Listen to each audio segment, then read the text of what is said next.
That was the great Chicago blues artist and harmonica player Junior Wells doing a tune called Chitlins Con Carne, written by the legendary jazz guitarist from Detroit, Kenny Burrell.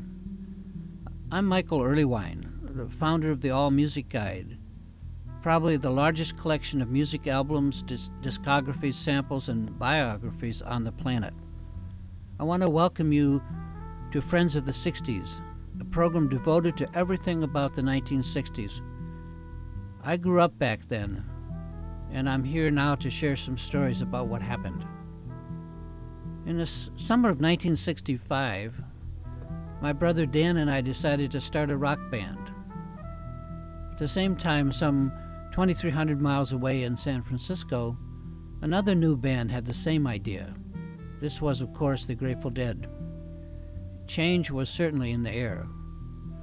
Now, Dan and I didn't want to be just another pop band playing the teen circuit and fraternities, although of course we ended up doing a lot of that just because we had to pay the rent.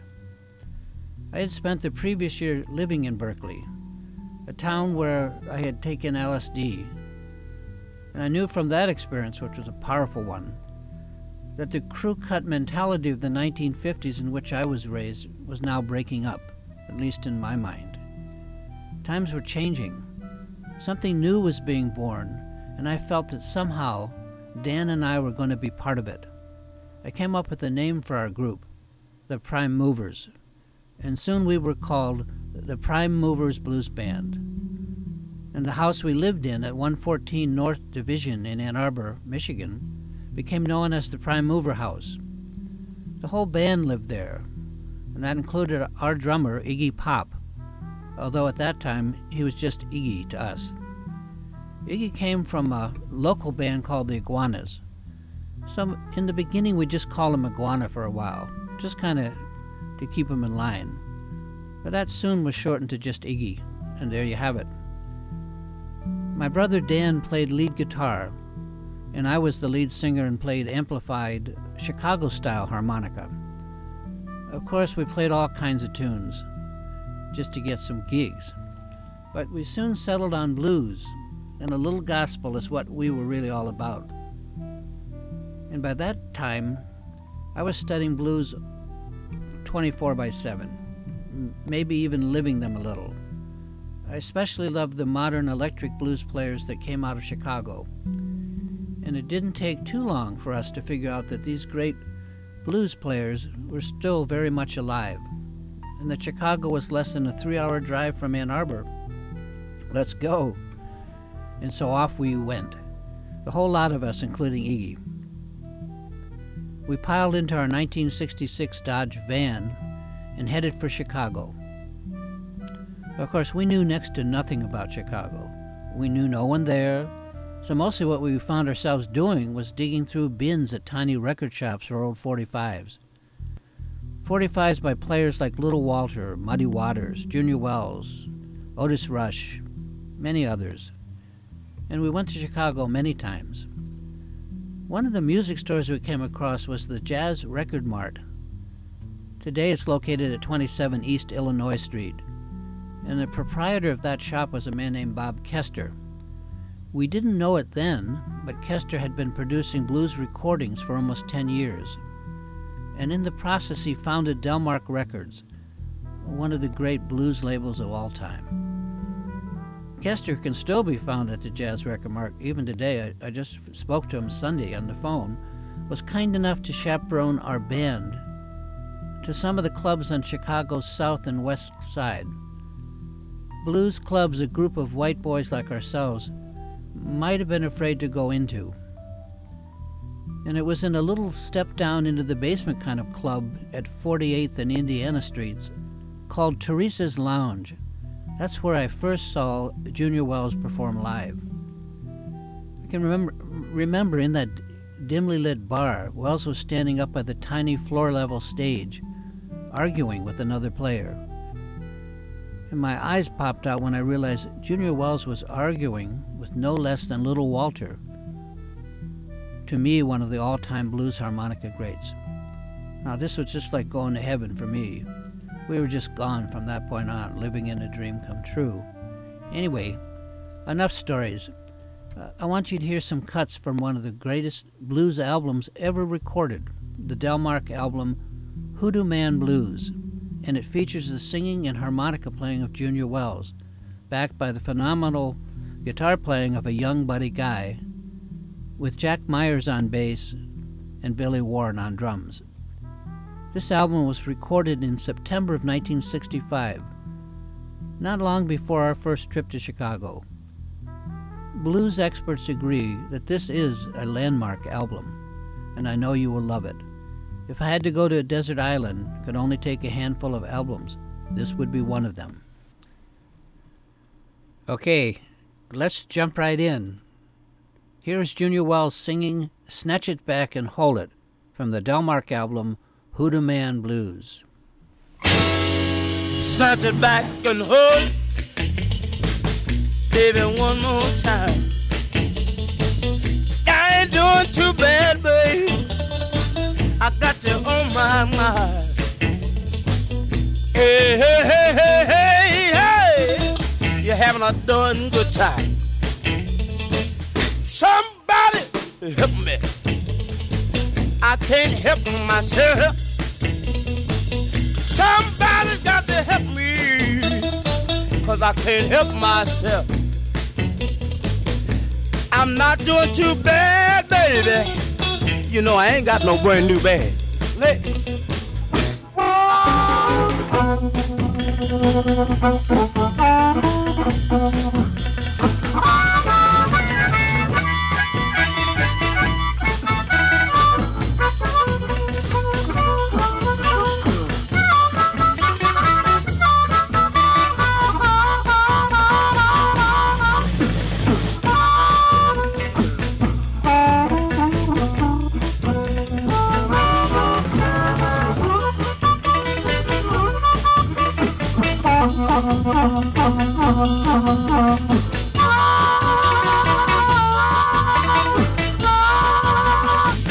Somebody help me. I can't help myself.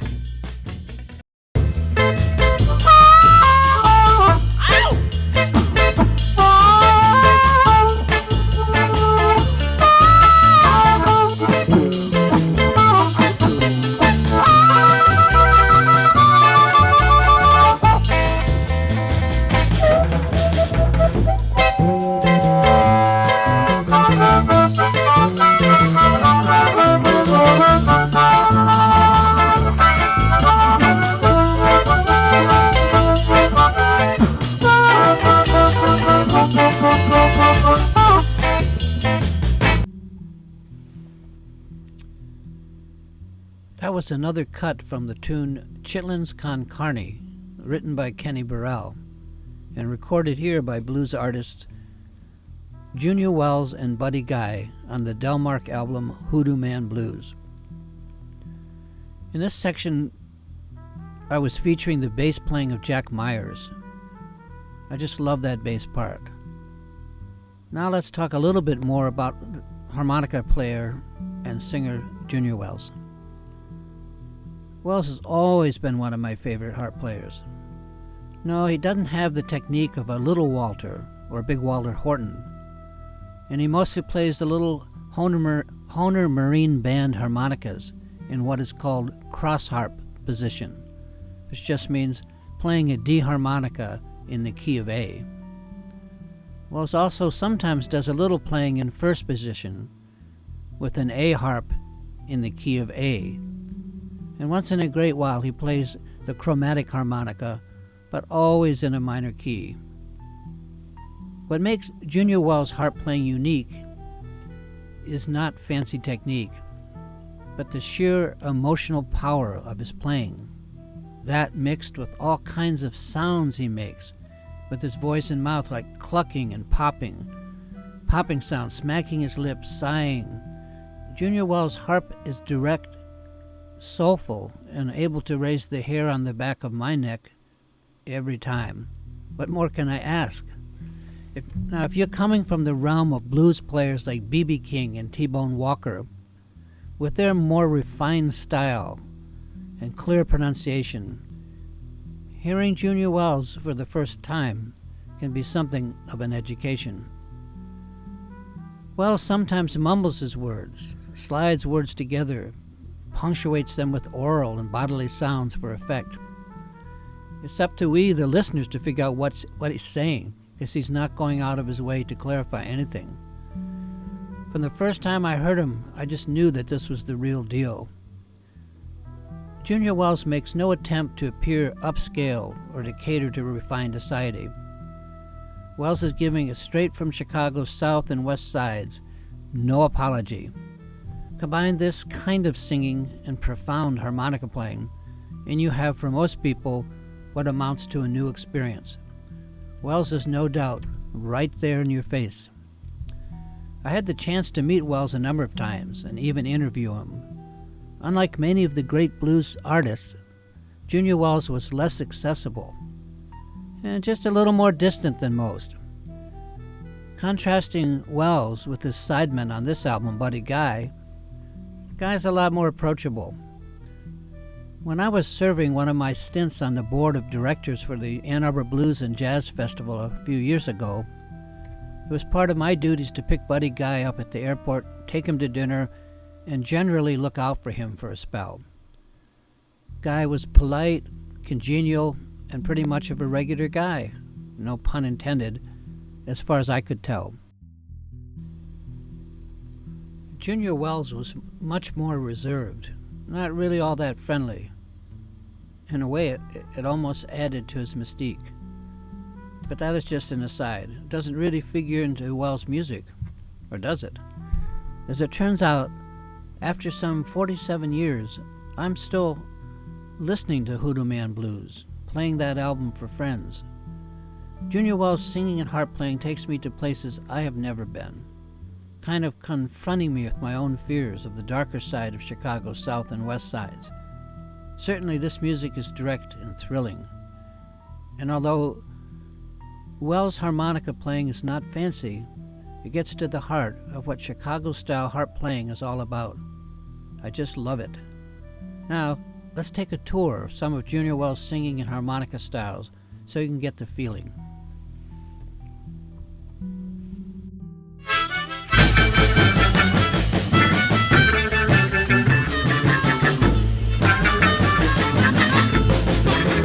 Lord, I wonder what's got the matter. I'm trying over time. It seems like the hours, everything done changed, but I hold in my hand. Lord, I'm trying to make you understand. Lord, you know what? Everybody, they tell me somebody done hoodoo the hoodoo man. Now you know I buzzed your bell this morning, baby, had your elevator running slow. I buzzed your bell, little girl, take me up on a third floor, but I hold in my hand. Lord, I'm trying to make you understand. Lord, you know what? They tells the baby that somebody done hoodoo the hoodoo man. Look at here, baby. Ooh-wee. Ooh, ooh, ooh-wee.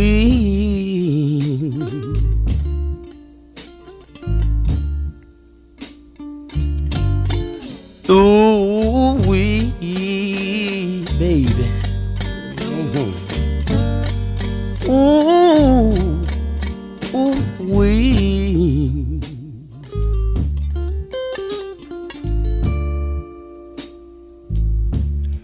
I just need somebody got to help me. Oh Lord, to sing these blues. Look at here, baby. Come.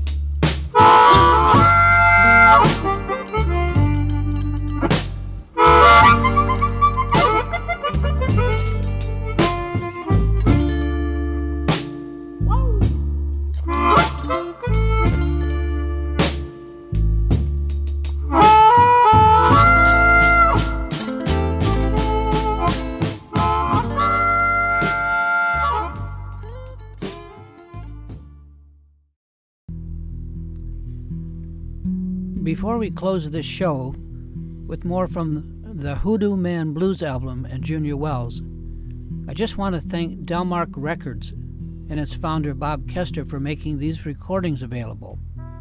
I don't know if there are special awards for those who most promoted the blues, but if there are, Bob Kester deserves one of them. I can't even count the number of people I've met over the years who owe their exposure to the original blues clubs on the west and south sides of Chicago to Kester. There are many. Certainly when we met him, Bob Kester had no reason to do us any favors aside from the fact that the man loves blues and he knew we loved them too. I can't remember, but he may even have put us up at his house. But I do know that Bob spared no effort in guiding us to the live Chicago blues scene in the mid-1960s. If you like these cuts from the classic Delmark Blues album, Hoodoo Man Blues, I will show you how you can find a copy at the end of the show, so have your pencil and paper ready. In the meantime, let's listen to more cuts from Hoodoo Man Blues. I'm Michael Erlewine, your host for Friends of the 60s.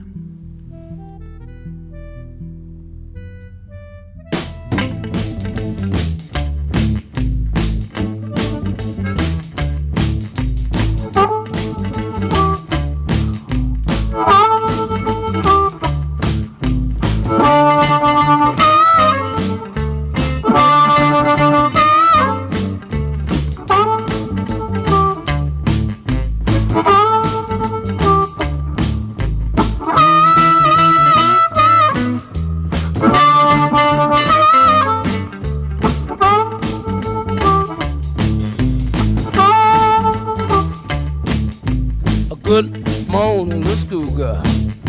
Can I go home with you? Tell your mother and your papa I'm a little schoolboy too. Baby, I love you this morning. I can't help myself. Come on now, pretty baby.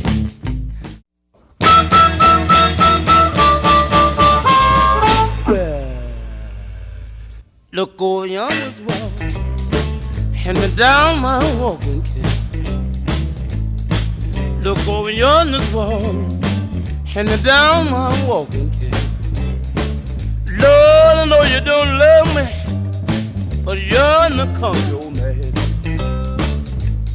I say you told me that you love me. You told me a lie. I love you, baby, till the day I die. Look over yonder. Hand me down my walking cane. Lord, I know you don't love me, but you're not come your man. Look at here, baby.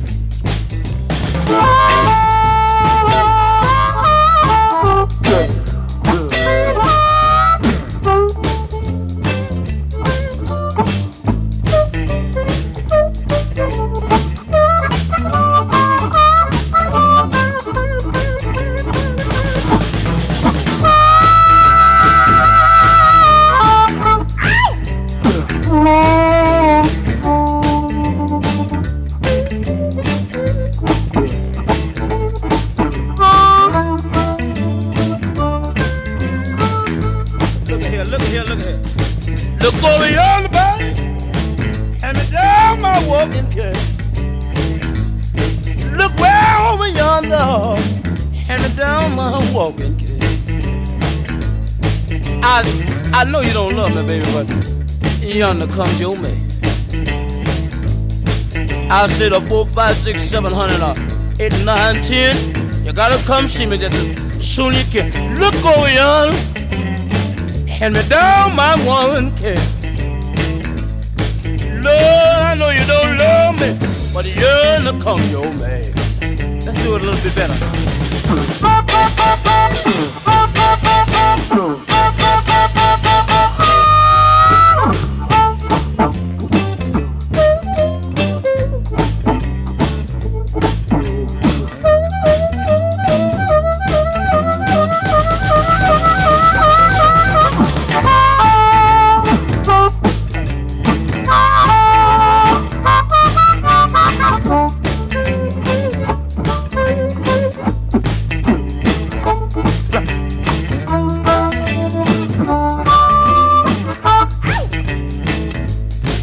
I'm gonna tell you this time. Won't tell you no more.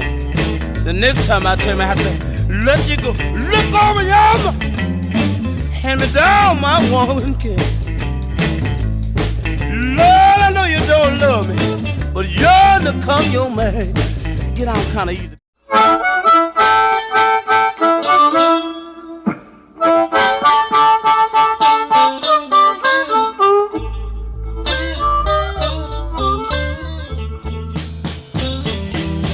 Now when a girl reaches the age of 18, she began to think she's grown. And that's the kind of little girl you can't never find at home. Come see me early in the morning, baby, about to break a day.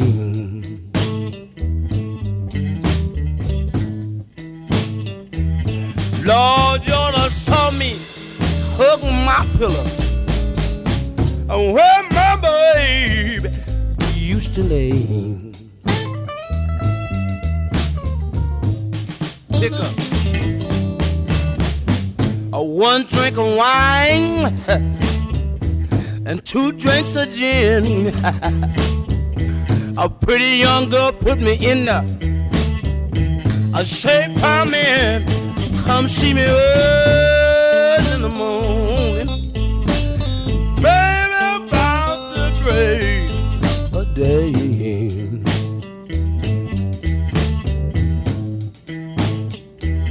Lord, you oughta saw me hug that pillow